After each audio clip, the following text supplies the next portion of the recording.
Bienvenido a un nuevo podcast de La República. Muy buenos días, amigos de La República. Sean ustedes bienvenidos a LR Más Economía, el programa económico del diario La República. Hoy estamos miércoles 9 de noviembre del año 2022. Vamos de inmediato con el programa. Tenemos a Jorge Guillén, economista, profesor asociado. Ya está conectado. Muy buenos días, profesor Jorge Guillén. ¿Cómo está usted? ¿Qué tal? ¿Cómo estás, Rubí? Encantado de verte por acá. Muchísimas gracias. Bienvenido a LR Más Economía. Lo primero, doctor Guillén, ¿cómo está la economía internacional y cuál es el canal de transmisión con la economía del país? Bueno, hay pronósticos de inversión cero, ¿no? De crecimiento, de variación porcentual. Incluso las cifras de agosto están mostrando un PBI bastante bajo, ¿no? De 1%. Justo acaba de hablar Osvaldo Mendoza, el exministro de Economía, ¿no? Y mostró un poco la importancia de crecer y del bienestar, ¿no? Y de seguir manteniendo la senda de crecimiento. Porque aparte de la inversión privada, también necesitamos inversión pública para mejorar el sector de salud, que estuvo muy golpeado antes de la pandemia. Si nos hubiera agarrado un gasto de salud del año 2000, imagínate lo que hubiera pasado, ¿no? El gasto en salud del año 2000 era un décimo de lo que es ahora. Entonces, es muy importante, ¿no? Sí, definitivamente muy importante la inversión, usted lo señala, inversión cero hasta este momento, pero ayer el ministro Burneo, que hoy estará en CADE 2022, afirmó que la economía peruana crecerá entre 2,7% y 3%. Esto implica una reducción de la actividad productiva, pero que él dice que no estamos en crisis económica y mucho menos se debe pensar en recesión. ¿Qué opina usted? Sí, justo él anunció un paquete de medidas, ¿no? Y entre ellas están unas medidas que todavía no tenemos, un poco lo he visto por Twitter, ¿no? A través del tuit del ministerio, ¿no? Medidas extraordinarias para la promoción de la inversión. Se tiene la fórmula mágica, porque lo que pasa es que, si tú te has dado cuenta, desde el 2016 estamos como estancados. Y después de la pandemia también hubo un bajón, y luego con el 2020-2021 con la incertidumbre más todavía, ¿no?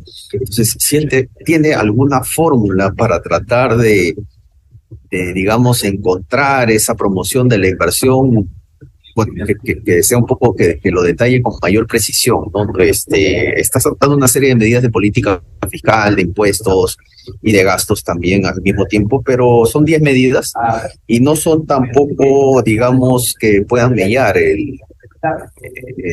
digamos, la sostenibilidad de las finanzas públicas.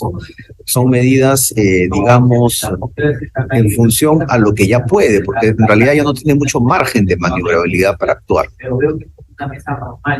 Sí, definitivamente es un momento muy importante para la economía del país, también un contexto internacional muy complicado. Justamente ayer el ministro Burneo hizo algunos anuncios, entre ellos dar facilidades a los inversores que comprenden medidas extraordinarias para promover la inversión privada, como también para contratar a trabajadores. Pero vamos por un buen rumbo para fomentar la inversión y con ello también propiciar generación de empleo.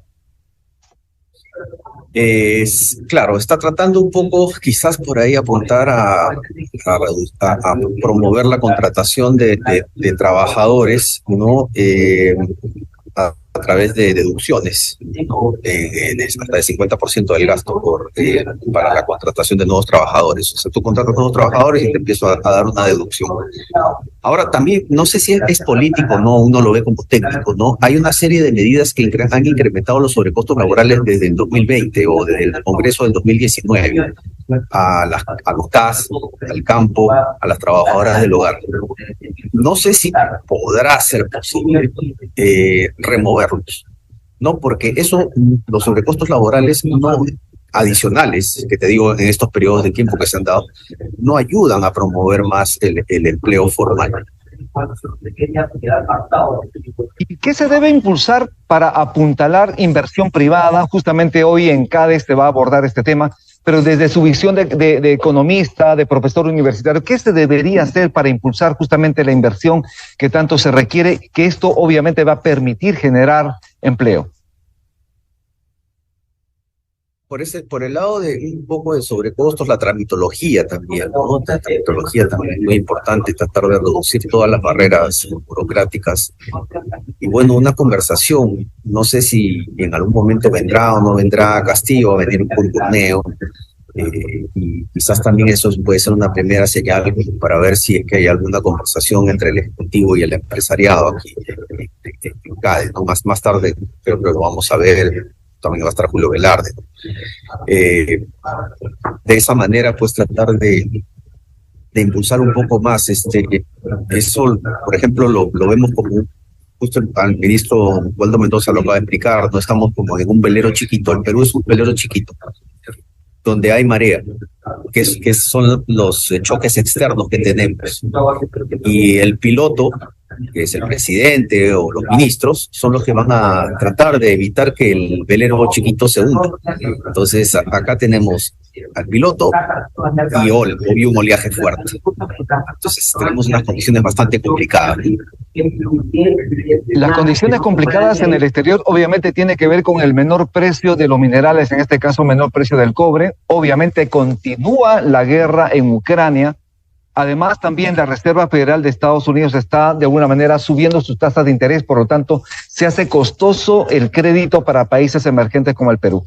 En este escenario, ¿cree usted que todavía el piloto, en este caso el ministro de Economía y Finanzas, que tiene a su cargo este velero pequeño llamado Perú, timoneado también por un presidente Pedro Castillo, podríamos hacer frente, digamos, a este vaivén de aguas tan rancias, turbias, y obviamente con oleajes tremendos y anómalos para la economía del país?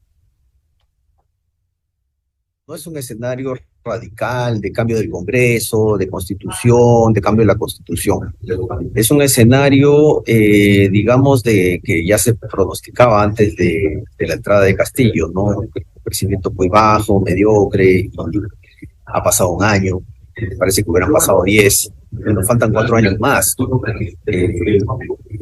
Hay muchos problemas con el tema de Petroperú, el nombramiento de una serie de ministros en un año, y la incertidumbre, ¿no? Si Castillo se va o no se va. Eso también hace pues que, sobre todo el inversionista extranjero, ¿no? Lo piense 2 veces antes de venir aquí a Perú. Sí, y si bien es cierto que el ministro Burneo ha presentado un plan Estímulo Perú, también ha entregado 11 proyectos de ley al Congreso que todavía están durmiendo el sueño de los justos. No se debaten, no se ponen en consideración, no se ponen en agenda.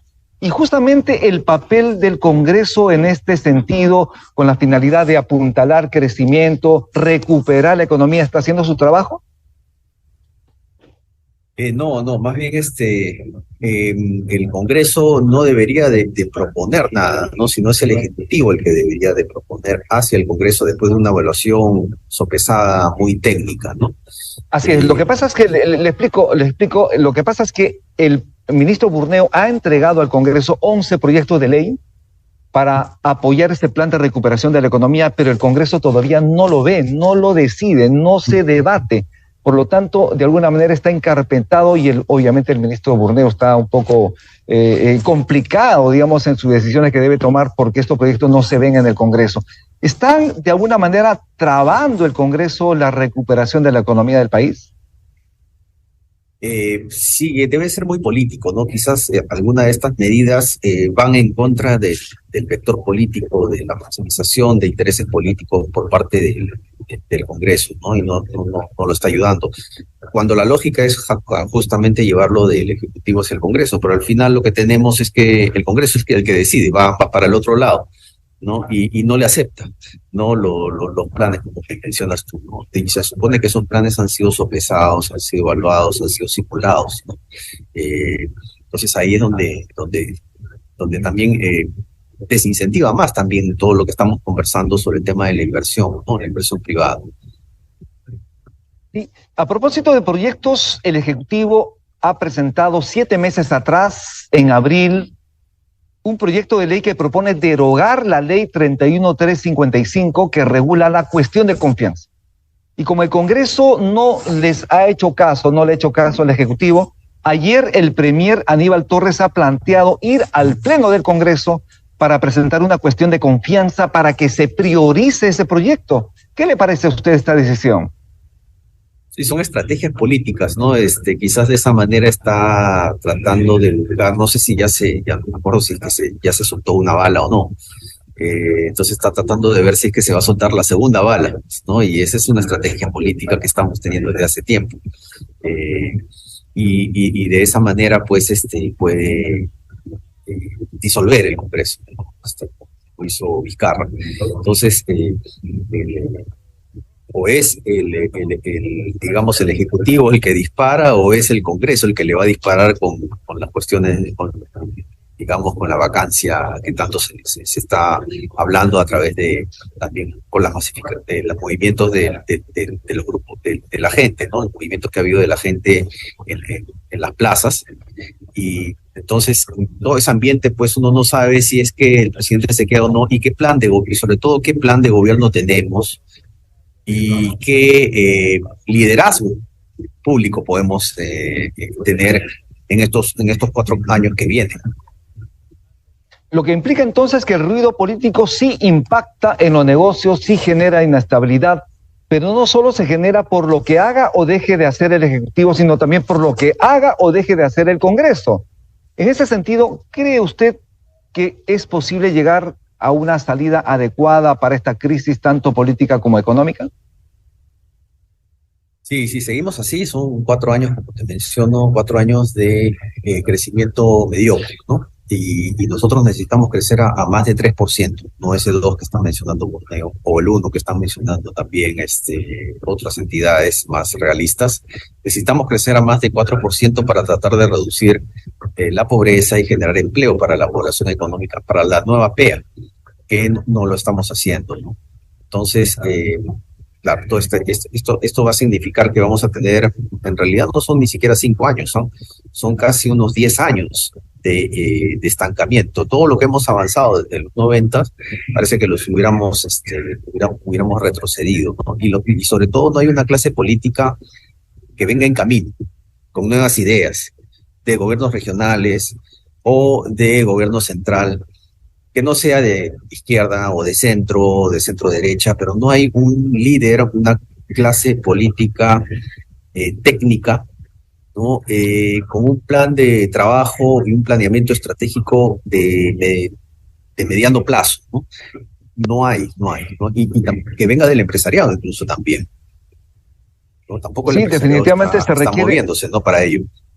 exacto, justamente se requiere de nuevos cuadros políticos que justamente haya ese cambio generacional. Pero hoy estará en CADE 2022, aquí en Paracas, el presidente del Banco Central de Reserva, Julio Velarde. ¿Qué más se puede hacer en política monetaria para aliviar el peso inflacionario en los peruanos? Sí, si no hubiera estado Julio Velarde, digamos, el tipo de cambio hubiera estado mucho más alto, ¿no? También está la Superintendencia de Banca y Seguro, porque cuando llegó Pedro Frank, el primer ministro de Economía, le pidió a Velarde que se quede, y también a la Superintendenta de Banca. Entonces, de esa manera se ha garantizado una cierta estabilidad en las variables financieras, ¿no? Ahora, ¿quién viene después de ellos también? Porque Julio Velarde tampoco es eterno. La inflación definitivamente golpea a los más pobres, y aunque la inflación es importada, ¿qué debe hacerse desde el frente interno para aminorarla? Política monetaria, igual que en los Estados Unidos, tratar de elevar la tasa de referencia, tratar de quitarle liquidez a la economía para de esa manera enfriar la economía y bajar precios. Lo que pasa es que también estamos en una encrucijada muy fea porque el crecimiento es muy bajo. Entonces, si vamos a enfriar, es como si le estuviéramos en un paciente que está en cuidados intensivos, y si le damos demasiados antibióticos se nos muere. Entonces, le estamos dando los antibióticos, pero si le damos en exceso, se nos muere. Así es, definitivamente. Los empresarios en CADE esperan un mensaje de confianza de las autoridades, porque como usted sabe, va el día de hoy el ministro Borneo, y es posible que mañana también esté asistiendo el presidente Castillo para cerrar justamente CADE 2022. ¿Cree usted que las autoridades deberían apuntar hacia ello, a generar un clima de confianza, con la finalidad de que los empresarios también vean un norte adecuado, con la finalidad de invertir, que es lo que se requiere en el país? Yo lo veo bastante duro. Bueno, Borneo creo que sí va a venir, Velarde también, ¿no? ambos son amigos, son colegas conocidos, porque el mundo de los economistas es un círculo muy, muy pequeño. Pero yo veo muy, muy difícil que venga Castillo, y sobre todo los discursos que uno puede verlo en streaming, ¿no? A nivel gratis, ¿no? Puede ver las conferencias, las charlas, y le han dado con palo, ¿no? A Castillo, le han dado con palo al gobierno. Entonces, es un poco difícil, es como decirte, te invito a mi casa, pero rajo de ti, ¿no? Entonces, hay que ceder un poco, ¿no? Hay que saber negociar un poco, adoptar una estrategia dominante cooperativa, digamos. Y en el hipotético caso que el presidente Castillo llegue acá de 2022 justamente a clausurar este foro importantísimo, donde le han dado, como usted dice, le han dado con palo, ¿no? Usted está yendo a su casa, pero le están dando de alma. En principio, ¿qué mensaje debería dar a los empresarios en esta participación en CADE 2022? No continuar con ello, porque justo estamos en lo mismo, ¿no? Va Aníbal, que tampoco va a venir acá a la calle, ¿no? Va pues, no, leyendo su perfil y sus estrategias, ¿no? Va Aníbal Torres y dice, voy a pedir amenazar con usar la segunda bala. Y luego hablan mal digamos, lo critican mucho a Castillo, ¿no? Cuando podrían quizás cambiar un poco y moderar, ¿no? De repente decir, mira, en estos puntos tú podrías hacer esto y esto y esto. Hay maneras de decirlo, hay maneras de expresarse, ¿no? Hay maneras de dar un mensaje sin herir. Y también, por el otro lado, Castillo también debería ser así, ¿no? Porque si estamos en un entra y sale ejecutivo, congreso, ejecutivo, sector empresarial, entonces no vamos a llegar a nada, ¿no? Vamos a adoptar una estrategia que no es una estrategia necesariamente cooperativa en beneficio del bienestar. Y precisamente en un momento donde se requiere consenso, ¿no? Lograr consensos entre el Ejecutivo, entre el Congreso, obviamente entre el empresariado, porque tenemos un barco, es un velero, como lo dice el ex ministro de Economía y Finanzas, Waldo Mendoza, un velero pequeño que está en un mar turbulento, ¿no? Con un oleaje tremendo, anómalo, entonces por lo tanto se requiere ese consenso. Sus recomendaciones finales, tanto a los empresarios que están en CADE, como también al Ejecutivo y al Congreso que lo está escuchando. Y yo creo que muchos empresarios saben que aquí estamos hablando un poco de teoría de juegos, de buscar equilibrios cooperativos, donde no se juega a nivel individual, porque así pierden todos, sino se busca a través del colectivo el bienestar de los dos. ¿No? Esto muchos empresarios lo saben, porque eso es el principio del cartel, la colusión, y cuando hay mercados concentrados, pues se ponen muchas veces de acuerdo para repartirse la torta. Acá también, y también el empresario sabe que cuando tiene que negociar con su sindicato, con sus trabajadores, también tiene que adoptar ciertas estrategias más, digamos, no tan destructivas. Si el otro también es destructivo, al final nos destruimos los dos. Es como si vamos a la guerra ruso-ucrania y los dos usan armas nucleares, ¿no? Eso no va a pasar. Entonces, tiene que tratar de ambos, o uno de ellos de repente tiene que, como dicen los abogados, ¿no? Llegar a un mal arreglo antes que un proceso judicial que es tortuoso y penoso para todos. Profesor Jorge Guillén, ¿y usted cómo ha visto ayer, el día de hoy, y qué espera de estas sesiones en CADE 2022? Me gustó mucho la participación de los jóvenes. Incluso van a invitar también Drago, que sí creo que también comentó que iba a invitar a la academia. Esperemos que así como me invitas tú, también me inviten. O inviten a todos, ¿no? O que sea, digamos, el investigador que ha presentado algún trabajo de estudio exploratorio, de reforma previsional o algo, también que concursen y que lo lleven, ¿no? Para que lo presenten al empresariado, para que la academia también converse con el empresariado. Que obviamente no están peleados, ¿no? Pero también puedan conversar, hacer consultorías. Y también lo de los jóvenes, ¿no? Estos jóvenes que mostraron alguna de sus ideas, ¿no? Y todavía parece que el programa va a seguir en función a ellos, ¿no? Emprendedores, innovadores.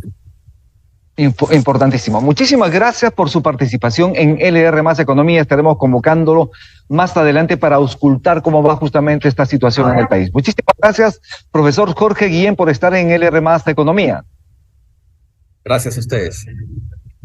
Y nosotros seguimos aquí en Paracas, en CADE, vamos a estar informándoles estos sucesos hasta el día de mañana. Muchísimas gracias. Tupananchis, Cama, Borgecuna, Panaicuna, Yactamasicuna, que Dios lo bendiga. No olvides suscribirte para que sigas escuchando más